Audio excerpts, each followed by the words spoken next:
Assalamu alaikum. Management of mandibular fractures will be done today. So, children में कैसे करेंगे? Children में फायदा ये होता है कि फास्ट हीलिंग होती है, अर्ली बोन यूनियन होता है, एबिलिटी फॉर एडेप्टेशन होता है. ठीक है, ये फायदे हैं. और नुकसान क्या है कि रेडियोग्राफिक एग्जामिनेशन डिफिकल्ट होता है because of uncooperative children, right? तो ऐसे बच्चों का मैनेजमेंट कैसे करेंगे? ठीक, तीन चीजें कर सकते हैं: conservative therapy, conservative treatment with splints and open reduction. जो कंजर्वेटिव थेरापी होता है that is supervised spontaneous healing, और यही प्रिफर्ड होता है. इससे क्लोज रिडक्शन होता है इसमें, और lot of fluid and soft food for 10 to 14 days. और ये पेशेंट के लिए बहुत ही अट्रैक्टिव मेथड है क्लोज रिडक्शन. अब इन केस कंप्लीट डेसिडुअस या मिक्स्ड डेंटिशन है तो कंजर्वेटिव ट्रीटमेंट विद स्प्लिंट करना पड़ता है. लैटरल कंप्रेशन स्प्लिंट हम लोग यूज करते हैं इसमें. ओपन रिडक्शन में जैसे कि मल्टीपल डिस्प्लेस फ्रैक्चर हो, सिम्फाइसिस या पैरासिम्फाइसिस रीजन पे हो, तो हम इसमें इंट्राओशियस वायरिंग करेंगे, बोन प्लेटिंग करेंगे at the lower border of the mandible. Now we'll talk about the fractures in adult. ठीक है, तो इसमें भी क्लोज रिडक्शन, ओपन रिडक्शन दो तरीके होते हैं. क्लोज रिडक्शन हम कब कर सकते हैं? जब नॉन डिस्प्लेस फेवरेबल फ्रैक्चर हो, ग्रॉसली कम्युनिटेड फ्रैक्चर हो. कम्युनिटेड में क्यों कर रहे हैं क्लोज? क्योंकि भाई खोलोगे तो सब इधर हो जाएगा. Severely atrophic edentulous mandible, lack of soft tissue overlying the fracture site, fractures in children with developing teeth buds and coronite process fractures. Close reduction करते हैं. अब इसमें जो है IMF intermaxillary fixation, we immobilize for a period that correlate with the bone callus stage of the bone healing. With the callus stage of the bone healing. ठीक है, मतलब हम तब तक के लिए IMF लगाते हैं जब तक कि जो सेकेंडरी बोन हीलिंग है उसका कैलस स्टेज ना आ जाए. ओके, तो मैंडिबल में 6 वीक्स के लिए और ओल्ड एज में ज्यादा करेंगे. So here is a diagram of close reduction for the mandibular fracture. ठीक है, यहाँ पे जो है ऐसे, और ये तुम्हारा जो है गिल्मर वायरिंग किया गया है, यहाँ पे इलास्टिक लगाए गए हैं. ठीक है, नाउ ओपन रिडक्शन. एडवांटेजेस क्या है ओपन रिडक्शन का और डायरेक्ट फिक्सेशन का? सबसे पहली बात, डायरेक्ट विजन में आप कर रहे हैं. दूसरा जो है बेटर अप्रोक्सीमेशन होता है. ठीक है, अब इंडिकेशंस क्या है? डिस्प्लेस्ड है, अनफेवरेबल फ्रैक्चर्स है, मल्टीपल फ्रैक्चर है, एसोसिएटेड मिडलाइन फ्रैक्चर्स है, मिड फेस फ्रैक्चर, सॉरी, मतलब उसके साथ मिड फेस फ्रैक्चर है, कंडाइल फ्रैक्चर है, वेयर IMF इज कॉन्ट्राइंडिकेटेड और not possible, and to preclude the need for IMF for patient comfort, to facilitate the patient's early return to work. Contraindication क्या है? GA और more prolong procedure is not advisable. ऐसे patient में जहां पे GA या prolong procedure is not advisable, and severe communication with loss of soft tissue and gross infection with infection fracture site and the patient refusing open reduction. Patient भी तो हो सकता है कि मना कर रहा हो. Now will talk about the surgical approaches to the mandible. तो इसमें तुम्हारे इंट्रा ओरल अप्रोचेस आते हैं और एक्स्ट्रा ओरल अप्रोचेस आते हैं. इंट्रा ओरल में हम 2 इंसिजन देते हैं. ठीक है, अभी हम इंसिजन की बात कर रहे हैं सर्जिकल अप्रोचेस में, डीग्लविंग इंसिजन और ट्रांसबक्कल इंसिजन. और एक्स्ट्रा ओरल में हम ट्रांस ओरल सब मैंडिबुलर रिटसन इंसिजन, ये की एक्स्ट्रा ओरल सब मैंडिबुलर रिटसन इंसिजन. ठीक है, तो सिम्फाइसिस पैरासिम्फाइसिस रीजन पे हम डीग्लविंग इंसिजन देते हैं. ठीक है, तो एंटीरियर या वेस्टिबुलर अप्रोच भी बोलते हैं इसको. और ट्रांसबक्कल इंसिजन जो है बॉडी और एंगल रामस पे देते हैं. ठीक है, बॉडी एंगल रामस पे देंगे ट्रांसबक्कल इंसिजन. ठीक, तो ये हो गया हमारे इंसिजन के बारे में. तो सबसे पहले will talk about the degloving incision. ठीक है, डीग्लविंग इंसिजन, तो ये हमारा लिप है, ये हमारा जो है बक्कल मिकोजा है. ठीक है, तो बक्कल मिकोजा की डेप्थ पे I just read it out so that you can understand it well. See, the lower lip, it is everted and an incision is created at the depth of the vestibule in the mucosa with a scalpel or electrocautery. Incision is curvilinear and extends anteriorly into the lip. The mentalis muscle will be visible. ठीक है, mentalis जब आप इसको चीरा लगाएंगे तो mentalis muscle will be visible and you have to divide the fibers in oblique direction. And then what you do when you divide this, you will see the bone. Now when you see the bone, divide the periosteum. Okay, do subperiosteal dissection, and then what you'll do, you'll identify the mental nerve, and after this, what you're gonna do, you'll do reduction and bone plate fixation, reduction and bone plate fixation, and then you will have to close in layers and apply pressure dressing. Pressure dressing क्यों लगाते हैं? ताकि hematoma ना हो. ये diagram है degloving incision का. You can see this. Okay. तो इसमें तो ऐसे चीर लगाया है. ठीक है. Okay. Transbuccal incision. ठीक है. Transbuccal incision. Dissection in this region begins with the mucosal incision. Mucosal incision देंगे that is started 3 to 5 mm below the mucogingival junction. The incision is created perpendicular to the bone to avoid the mental nerve, and it extends over the external oblique ridge. Okay, external oblique ridge, and the level of incision at the external oblique ridge should not be carried superior to the mandibular occlusal plane to avoid herniation of the buccal fat pad. The incision is carried through the periosteum and the subperiosteal dissection is performed. Periosteal elevator is used to expose the lateral border of the ramus. Okay. और फिर facial nerve, facial artery को protect कर देते हैं. ठीक है. तो what we do, the subperiosteal dissection done, we do subperiosteal dissection. पूरा नहीं strip off करना है. Okay. Periosteal envelope को strip off नहीं करना है. We do subperiosteal dissection because we have to protect the facial nerve, artery and vein. Okay, now we talk about the extraoral submandibular ridge incision. Extraoral submandibular ridge incision. So here you take the incision 2 cm below the angle of mandible to save the median mandibular branch of the facial nerve. Okay, and incision is placed in the Langer lines. So I'll read it out. The incision is used to assess the mandibular ramus angle in the posterior body. The patient is prepared and draped in routine surgical manner. Important landmarks, that is the corner of the mouth and the eye globe, must be visible when the patient's head is turned sideways. The incision is marked 2 cm below the inferior border of the mandible to avoid damage to the marginal mandibular branch of the facial nerve. And ideally, the incision is placed in relaxed skin tension line, the Langer line. Okay, the skin and the, so you get the skin, then you come to the subcutaneous tissue, and then you come to the platysma. I'll just read it out. Skin and the subcutaneous tissue are inside with scalpel down to the level of platysma. Okay, and undermining of the skin to allow improved retraction is accomplished with scissors. Now platysma is then sharply divided, exposing the superficial layer of the deep cervical fascia. The plane of dissection is carried out through the layer over the superior surface of mandibular gland. The facial artery and vein is identified. They are clamped, divided and ligated in the pterygomaxillary sling.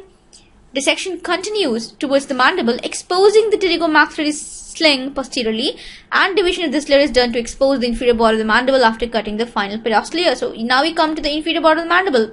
Okay, skin, subcutaneous tissue, platysma, superior layer of deep cervical fascia, facial artery, vein, pterygomaxillary sling, inferior border of the mandible, and subperiosteal dissection पे आ गए. Now what do you do? अपना काम हम किया, then you close in layers. Okay. अब हम बात करेंगे वायरिंग की. वायरिंग 3 तरह से होती है. Transosseous या intraosseous, then intraoral transalveolar and extraoral transosseous. Intraoral transosseous, extraoral lower border transosseous wiring.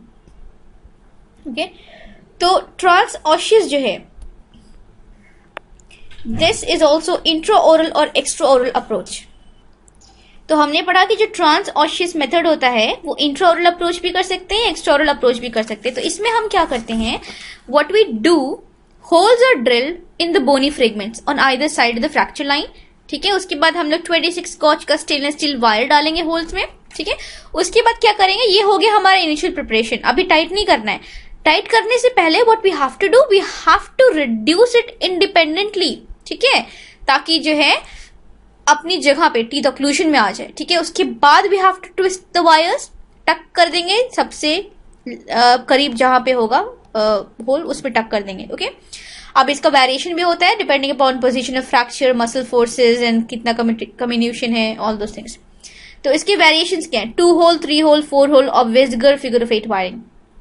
ठीक है, ये सब वेरिएशन जनरली हम कहाँ यूज करते हैं, inferior border of the mandible पे, जब हम एक्स्ट्रा ओरल अप्रोच कर रहे हों. ओके, अब इंडिकेशंस क्या है for the extra oral incision with the transosseous wiring at the inferior border.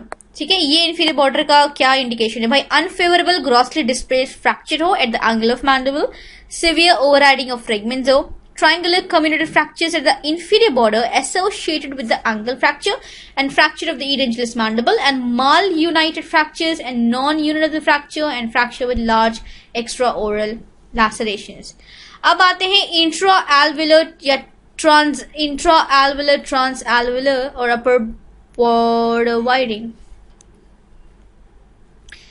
Okay, this is actually intraoral ट्रांसएल्वुलर और अपर बॉर्डर वायरिंग. ठीक है, इसको पहले केल्से ने इंट्रोड्यूस किया था. It is always combined with IMF. Okay, तो इसमें क्या करते हैं, जो है पोस्टीरियर सेगमेंट को कंट्रोल किया जाता है. ठीक है, what we do, we drill a hole through the alveolar process of each fragment. Here the wire is pass through the extraction socket of the third molar. ठीक है, थर्ड मोलर के extraction socket से pass करेंगे, जो कि हमेशा involve ही होता है. ठीक है, कभी कभी क्या करते हैं, simple loop through only buccal, कभी कभी बक्कल प्लेट में चला के काम चल जाता है ऐसे. ठीक है, लेकिन कभी कभी we have to do both buccal as well as lingual plate. For better fixation, both buccal as well as lingual plate of the alveolar process should be involved, and horizontal mattress type of wiring provides optimal stability. While drilling the holes on either side of the fracture fragment at the alveolar crest, एक बार हमको select करना है side की कहाँ पे whole करना है. ठीक है, ताकि जब हम ट्विस्ट कर रहे हो तो क्रम्बल ना हो जाए वहां की bone. So while drilling the hole in the lingual plate पे जब आप होल बना रहे हैं तो you have to see कि जो तुम्हारी lingual nerve यहाँ से पास कर रही है वो डैमेज ना हो जाए. ठीक है, and this type of wiring is always combined with IMF. Okay, it was given by Kelsey. Okay, now extraoral lower border transosseous wiring. So here are a few examples of it. ठीक है, तो इसमें क्या है, जो भी हमें extraoral कर रहे हैं तो जाहिर सी बात है हम कौन सा यूज करेंगे, रिडसन अप्रोच यूज करेंगे. रिडसन इंसिजन से हमने एक्सपोज कर लिया. ठीक है, उसके बाद दोनों फ्रेगमेंट को, जो हड्डी टूटी है उसको bone holding forceps, crocodile bone holding forceps से we will just hold it. Okay, अगर कोई सॉफ्ट टिश्यू है उसको हटा देना है. उसके बाद whole should be drilled using small round burr with electric engine and handpiece with constant irrigation of saline solution. First hole जो होता है, it should be drilled in anterior fragment slightly away from the inferior border. Okay, पहला whole जो है हमें drill करना है, कहाँ ड्रिल करना है, slightly away from the inferior border and at least 0.5 centimeter away from the fracture site. Fracture site के 0.5 सेंटीमीटर अवे होना चाहिए. और जो होल होगा बक्कल लिंगुअल कॉर्टेक्स दोनों को इन्वॉल्व करेगा. ठीक है, तो अगर 4 होल टेक्निक यूज कर रहे हैं, मान लो जैसे 4 होल टेक्निक यूज कर रहे हैं इस तरह से, या बेटर देख लो इस तरह से यूज कर रहे हैं अगर.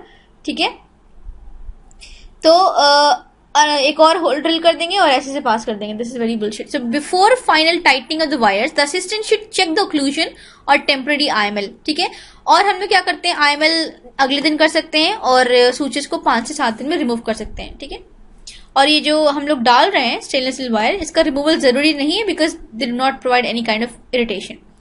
अब by detached fragment of bone, जैसे मान लो तुमने एक्स्ट्राओरल विट्सिनाइजेशन दिया, देखा बोन में कि भाई डिटैच फ्रेगमेंट ऑफ बोन पड़ा हुआ है, थोड़ा सा बोन का टुकड़ा पड़ा हुआ है.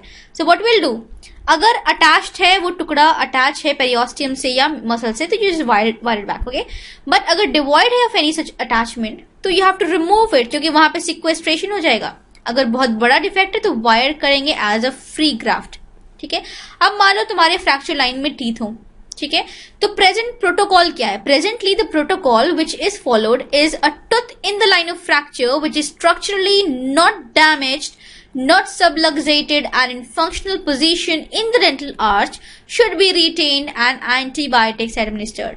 मतलब पहले सोचा जाता था कि वो दांत को निकाल दिया जाए because they could cause infection and all those things, लेकिन अब एंटीबायोटिक एरा है तो क्या कर, इसमें प्रोटोकॉल ये है कि a tooth which is in line of fracture which is structurally not damaged, not subluxated and in functional position in the dental arch should be retained with an antibiotic should be administered.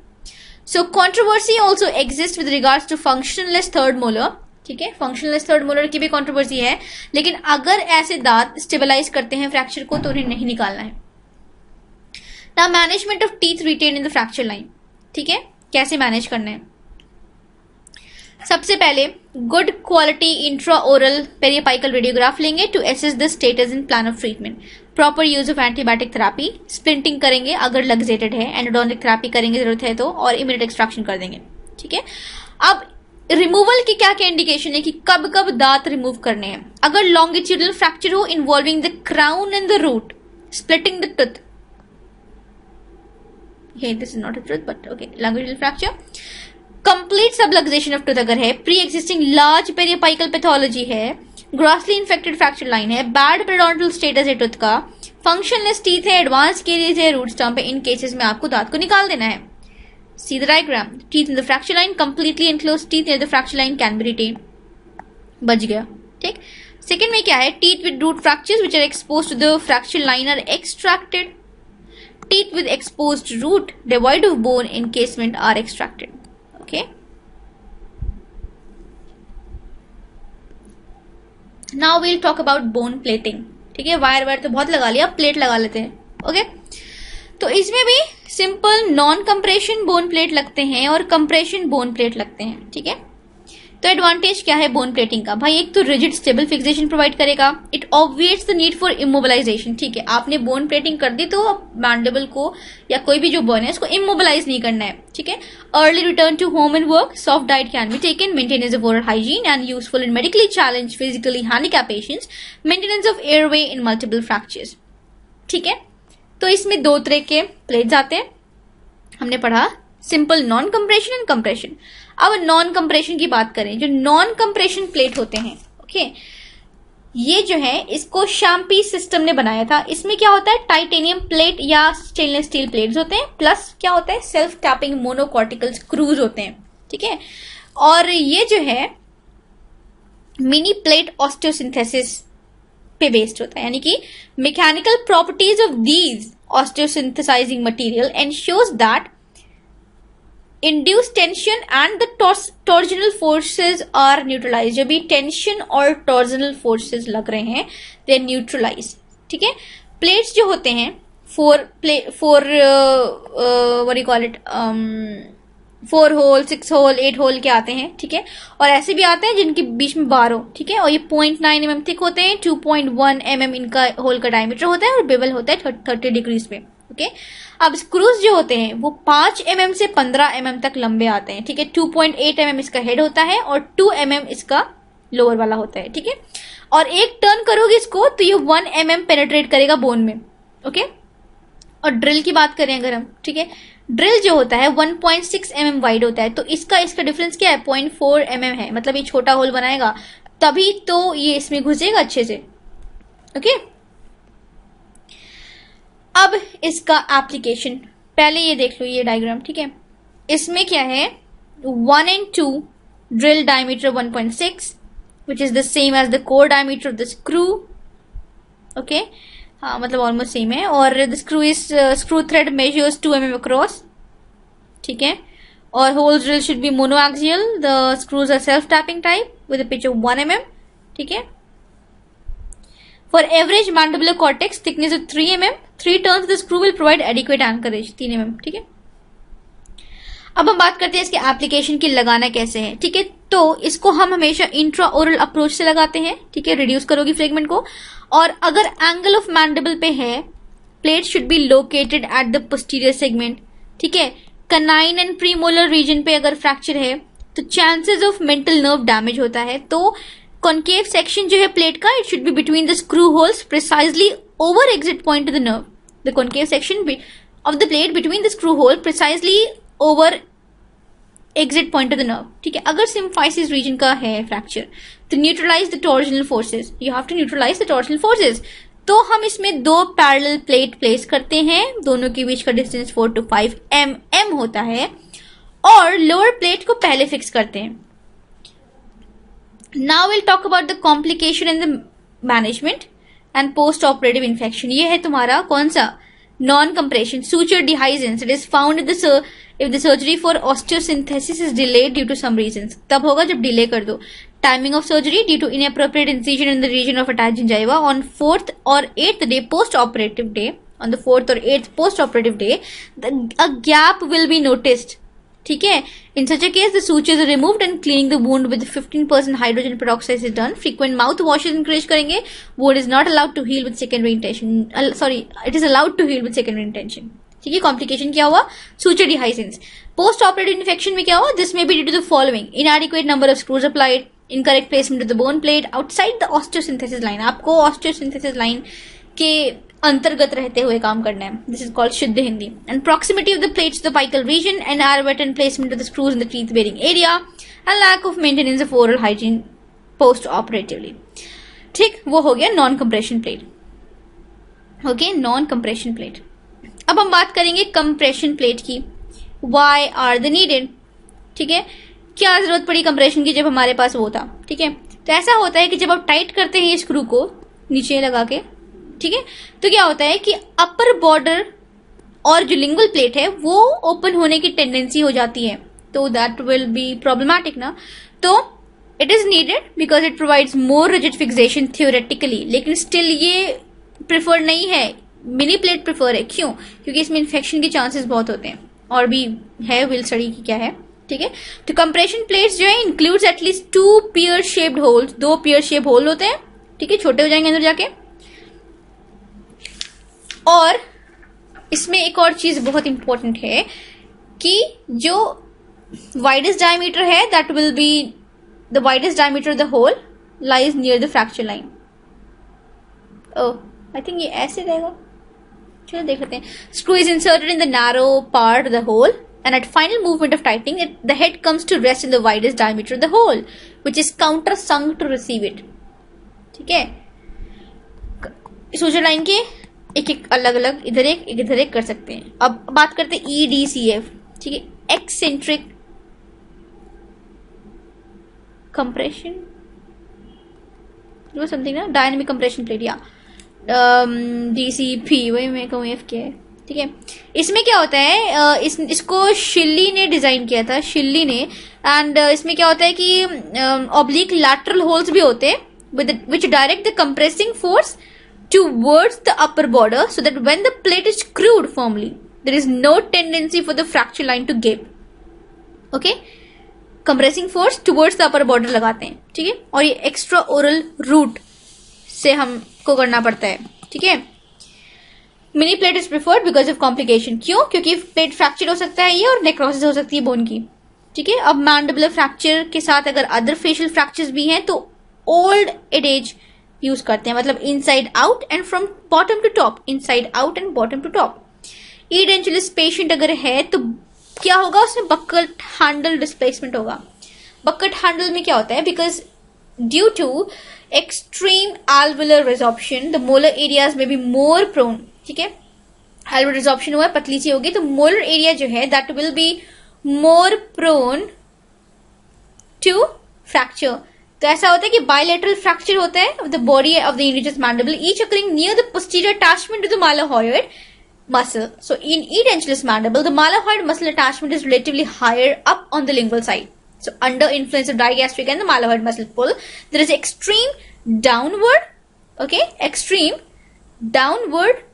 and backward angulation of the anterior fractured fragment. So this creates a typical bucket handle displacement which is highly unstable. So this type of extreme displacement at times may cause respiratory distress in an elderly patient. So early stabilization is mandatory. क्या treatment plan है edentulous mandible fracture का? Close reduction करेंगे with mandibular prosthesis held in place. ठीक है, फिर non union या delayed union में open reduction करना पड़ेगा टाइटेनियम मेश से, और सिवियरली एट्रोफिक edentulous ridge अगर है तो ओपन रिडक्शन करना है और बोन ग्राफ्टिंग भी करनी है आपने. अब एक बात करते हैं टर्म इबर्नेशन की. In case of edentulous mandible fractures, many times non-union of the fracture is seen due to impaired blood supply. Non-union हुआ है because of blood supply जो impaired है या infection की वजह से after conservative treatment. So during the open reduction procedure, there is typical eburnation of the ends. ठीक है, edentulous patient है या इन्फेक्शन वाला पेशेंट है तो उसमें आपको नॉन यूनियन दिखेगा, और जब आप ओपन रिडक्शन करेंगे तो आपको दोनों फ्रेगमेंट्स जो हैं क्या होगा, इबर्नेशन मिलेगा दोनों एंड्स का. दोनों फ्रेगमेंट्स जो होते हैं वो तुम्हारे राउंड ऑफ हो जाते हैं और स्क्लेरोसिस हो जाता है. ठीक है, तो this is the process where the outer and the inner cortex heals at both the fractured end of the fragment. ठीक है, आउटर इनर दोनों हील करता है at both the fractured end. Many times soft tissue entrapment is also found in between, leading to non-union. So in the radiograph, this eburnation is seen as elephant foot deformity. I have a question. In the edentulous mandible fracture, okay, so in such a situation, both the fracture ends should be freshened up soft tissue entrapment is cleared off, and the fixation should be carried out. Bullshit. Elephant foot deformity, ये आपको दिखेगा ऐसे, indicating the non-union fracture of the edentulous mandible. अब बात करते हैं reconstruction plate की. ठीक है, ये क्या करता है, टेम्पररी लोड बियरिंग का काम करता है, जिसकी वजह से अर्ली मोबिलाइजेशन होता है. मतलब ऐसे केसेस जिसमें कि कम्युनिकेशन बहुत ज्यादा हो, डिफेक्ट फ्रैक्चर हो या इन्फेक्टेड फ्रैक्चर हो, जो भी कॉम्प्लिकेटेड केसेस होते हैं उसमें आप रिकंस्ट्रक्शन प्लेट लगाते हैं, क्योंकि ये टेम्पररी लोड बियरिंग करते हैं. तो इसमें क्या करना है, लगाएंगे एक तरफ 4 लगेगा और एक तरफ 1 सेंटीमीटर अवे लगेगा. ठीक है, ये है तुम्हारा bilateral fracture of edentulous atrophic mandible, fracture reduction and fixation with reconstruction plate. अब बात करते हैं complications of mandibular fracture fragment की. प्राइमरी कॉम्प्लिकेशन हो सकता है, लेट कॉम्प्लिकेशन हो सकता है. प्राइमरी में infection, nerve damage, displaced teeth and pulpitis. Late में माल यूनियन, डिलेड यूनियन या नॉन यूनियन. नॉन यूनियन वही है ना, रेडियोग्राफिकली राउंडिंग ऑफ या sclerosis of bone, eburnation which is caused by infection, inadequate immobilization, unsatisfactory approximation with the tissue entrapment, या देखो बीच में tissue आ गया हो, ठीक है, इन्फेक्शन हो गया हो, अच्छे से इमोबिलाइज ना किया हो. ठीक है, और अल्ट्रा थिन एडेंटुलस मैंडिबल, बहुत पतला मैंडिबल हो. ठीक है, बोन लॉस बहुत ज्यादा हो, ब्लड सप्लाई ना अच्छी हो. ठीक है, बोन पैथोलॉजी भी हो, जनरल ऑस्टियोपोरोसिस ये सब हो, तो इस केसेस में आपका इबर्नेशन होता है. ठीक है, और दूसरे कॉजेस क्या है लेट में, sequestration and scars. So here we end this management of mandibular fractures.